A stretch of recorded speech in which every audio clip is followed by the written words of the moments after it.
রমজানে মৃত ব্যক্তির জন্য কিভাবে দোয়া করব? অনেকেই বলে রমজান মাসে নাকি মুর্দারা বাড়িতে আসে, এটা কতটুকু সত্য? স্বপ্নদোষ হলে কি রোজা ভেঙে যাবে? আমার দাদি অতি বৃদ্ধ এবং অসুস্থ, তিনি রোজা রাখতে পারেন না, করণীয় কি? রমজান রোজা রেখে হাত পায়ে নখ কাটা যাবে কিনা? রমজানে মৃত ব্যক্তির জন্য কিভাবে দোয়া করব? কোনো খতম বা এ ধরনের কিছু করা জায়েজ আছে কিনা? খুবই প্রাসঙ্গিক একটি প্রশ্ন করেছেন আমাদের এক বোন। রমজানে মৃত ব্যক্তির জন্য আমরা দোয়া করতে চাই, বিশেষ করে রমজান উপলক্ষে আমাদের মৃত মা বাবা তাদের পক্ষ থেকে, আমাদের প্রিয়জনদের পক্ষ থেকে কিছু করার তাগাদা আমরা অনুভব করি। এক্ষেত্রে দোয়ার ক্ষেত্রে যেটি হবে যে আমরা নিজেরা আল্লাহর কাছে তাদের হয়ে তাদের জন্য মাগফিরাত কামনা করব, দুহাত তুলে দোয়া করব, চোখের পানি ফেলবো, অন্যদেরকে দিয়ে দোয়া করাবো বা অন্যদের কাছে দোয়া চাইবো তাদের জন্য, এটি হতে পারে। দ্বিতীয়ত, তাদের তরফ থেকে আমরা দান সাদাকা করব। মৃত ব্যক্তির জন্য যে সমস্ত বিষয়গুলো করা যায়, তাদের পক্ষ থেকে উমরা করা যায়, হজ করা যায়, দান সাদাকা করা যায়, কোনো ব্যক্তিকে আপনার খাদ্য দেওয়া যায়, আল্লাহর কাছে দোয়া করা যায়। অনেকগুলো আমাদের মতে আপনি কোরআন কারীমের তেলাওয়াত পড়ে যদি বলেন যে আল্লাহ এর সবটা আমি তাকে দিতে চাই, সেটা অনেকের মতে দেওয়া যায়। এই যে ব্যাপারগুলো যেগুলো মৃত ব্যক্তির তরফ থেকে করা যায়, সেগুলো আপনি করবেন। এর বাইরে খতম করার একটা প্রচলন আমাদের সমাজে আছে যে রমজান উপলক্ষে আমাদের মৃত ব্যক্তির তরফ থেকে খতম করায়। আসলে লোকজন ভাড়া এনে টাকা পয়সা দিয়ে খতম করালে সওয়াব তো হবেই না, বরং গুনাহ হবে। কারণ খতম কোরআন কারীম তেলাওয়াত পড়ে শেষ করা বা তেলাওয়াত করা এটা একটা ইবাদত, এটার বিনিময় দেওয়া এবং নেওয়া জায়েজ নাই, বিধায় এটা চলবে না। হ্যাঁ, আপনারা পরিবারের সদস্যরা কেউ কোনো অংশ তেলাওয়াত করলেন, করে এটার সওয়াব যেন আল্লাহ তাকে দেন সেই হিসাবে আপনি নিয়ত করলেন, বাস এটা হতে পারে। এবং আপনারা নিজেরা ভাগযোগ করে নিলেন, পুরো 30 পারা কোরআন নিজেরা ভাই বোন বা আত্মীয়স্বজনরা ভাগ করে নিলেন এবং সবাই যে যেটুকু পড়লেন এটার সব যেন আল্লাহ তাআলা তাকে পৌঁছে দেন, সেজন্য দোয়া করি। এটা হতে পারে অনেক ইমামদের মতে, সেটির সুযোগ রয়েছে।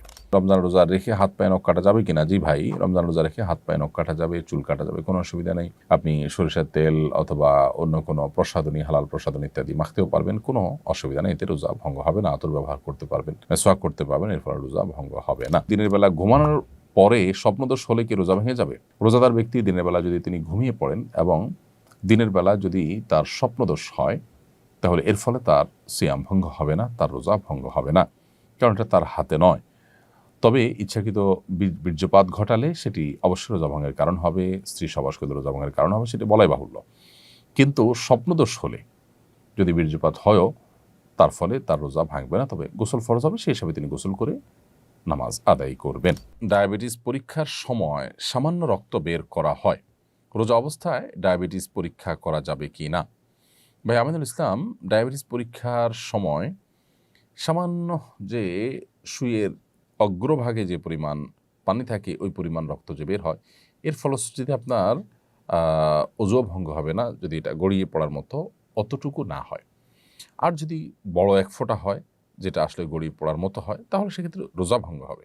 আর রোজা অবস্থাতে এই টেস্ট করলে রোজার কোনো ক্ষতি হবে না, কারণ শরীর থেকে 1, 2, 4, 10 ফোঁটা 20 ফোঁটা এরকম রক্ত পড়লে রোজার কোনো ক্ষতি হয় না। যদি এত বেশি রক্ত পড়ে যার ফলে আসলে রোজাদার ব্যক্তির জন্য রোজা রাখাটা চ্যালেঞ্জিং হয়ে যায়, দুর্বল হয়ে যায়, তাহলে সেটা অ্যাভয়েড করতে শরীয়ত নির্দেশ করেছে, যদি সেটা অ্যাভয়েড করার মতো হয়।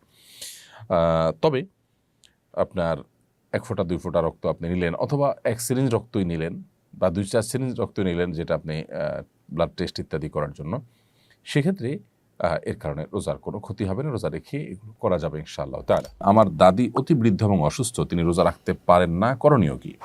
বোন আমেনা, আপনার দাদি যিনি অতি বৃদ্ধ এবং বয়সাধিক্যের কারণে তিনি রোজা রাখতে পারেন না, এবং এরকম ব্যক্তি সুস্থ হয়ে আবার কখন রোজাগুলো রাখবেন সেই সম্ভাবনা একেবারেই ক্ষীণ, নেই বললেই চলে।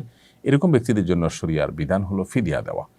আল্লাহ রাব্বুল আলামিন কোরআনে হাকিমে বলেছেন, ওয়া'আলাল্লাযীনা ইউতিকুনাহু ফিদিয়াতু তা'আমু মিসকিন, যারা সিয়াম রাখতে শারীরিকভাবে অপারগ, তারা সিয়ামের পরিবর্তে ফিদিয়া দিয়ে দিবে। ফিদিয়া হলো যতগুলো রোজা তার ভাঙতি পড়বে, সেই রোজাগুলোর বিপরীতে একজন করে মিসকিনকে খাদ্য দিবে। সেক্ষেত্রে একজন মিসকিন দুবেলা খেতে পারেন সেরকম ব্যবস্থা করে দিবেন, এবং 30টা রোজার জন্য 30 জন মিসকিনকে দুবেলার খাবার দিয়ে দিবেন। শুধু যদি চাল কিনে দেন, তাহলে সেক্ষেত্রে আমরা যে ফিতরা দিয়ে থাকি, একটা রোজার জন্য একটা করে ফিতরা, 30টা রোজার জন্য 30টা ফিতরার সমপরিমাণ খাদ্য আপনি কোনো গরিবকে কিনে দিলেন। আনুমানিক 1.5 কেজি করে চাল যদি আপনি প্রত্যেক রোজার জন্য দেন, তাহলে 30টা রোজার জন্য 45 কেজি করে চাল আপনি একটা ফ্যামিলিকে কিনে দিলেন অথবা কয়েকজনকে কিনে ভাগ করে দিলেন, তাতে ইনশাআল্লাহ বিদিনল্লাহ আপনার দায় মুক্ত হয়ে যাবেন। অজু করে নামাজ পড়ার পর অনেক সময় দেখি আমার দাঁতের খাবারের ক্ষুদ্র কণা আটকে আছে, এটি কি আমার নামাজ হবে? বোন রামিসা, আপনি অজু করার পর যদি ক্ষুদ্র কণা আপনার দাঁতে লেগে থাকে এবং সেটা এতটাই ক্ষুদ্র যে একটা চনাবুট এর চাইতেও ছোট ক্ষুদ্র, তাহলে এর কারণে আপনার রোজার কোনো অসুবিধা নেই, যদি এটা পেটেও চলে যায়। আর যদি আটকে থাকে আর আপনি এটা বের করে ফেলে দেন, তাহলে তো কোনো অসুবিধাই নেই, সাইজ যাই হোক না কেন। অনেকেই বলে রমজান মাসে নাকি মুর্দারা বাড়িতে আসে, এটা কতটুকু সত্য? রমজান মাসে মুর্দারা বাড়িতে আসে মর্মে যে কথা প্রচলিত আছে আমাদের সমাজে, সেটা একেবারেই ভুল এবং ভ্রান্ত কথা, এর কোনো বাস্তবতা নেই, নিছকই মন গড়া কথা। বিধায় এখান থেকে আমরা যথাসম্ভব মন গড়া কথা থেকে আমরা বিরত থাকার চেষ্টা করব। এরপরে প্রশ্ন হলো, রোজা অবস্থায় ইনসুলিন গ্রহণ করা যাবে কি না? রোজা অবস্থায় ইনসুলিন গ্রহণ করা যাবে, কারণ যে ইনসুলিনটা আমরা গ্রহণ করি সেটা আমাদের আসলে পাকস্থলিতে বা পেটের ভেতরে যায় না, খাদ্যের কাজ দেয় না, এটা জাস্ট চামড়ার নিচে এটি থাকে, যার কারণে এই ইনসুলিন আপনি রোজা অবস্থায় গ্রহণ করতে পারবেন। রোজা অবস্থায় চোখ, নাক ও কানে ড্রপ ব্যবহার করা যাবে কিনা? বোন আমিনা, রোজা অবস্থায় আপনি চোখে ড্রপ ব্যবহার করতে পারেন, কানে ড্রপ ব্যবহার করতে পারেন, তবে নাকে ড্রপ ব্যবহার করতে পারেন না, কারণ নাকের যে ড্রপ সেটা আপনার নাকের ছিদ্র হয়ে কণ্ঠনালী হয়ে আপনার পেট পর্যন্ত যেতে পারে, সেজন্য এটা আপনি করতে পারবেন না। আর চোখ এবং কানের ড্রপ এটা আপনি ব্যবহার করতে পারবেন, কারণ বিশুদ্ধ মত অনুযায়ী, গবেষণা অনুযায়ী চোখ এবং কানে যে ড্রপ ব্যবহার করা হয়ে থাকে সেটা আমাদের পেটে যাওয়ার সম্ভাবনা একেবারেই ক্ষীণ। এর মধ্যে একটা তো আছে যে পেটের সাথে যাওয়ার কোনো কানেকশনই নেই, যার কারণে এগুলো আপনি ব্যবহার করতে পারবেন। বিগত রমজানের কাজা রোজা না রাখলে কি সামনে রমজান রোজা হবে না?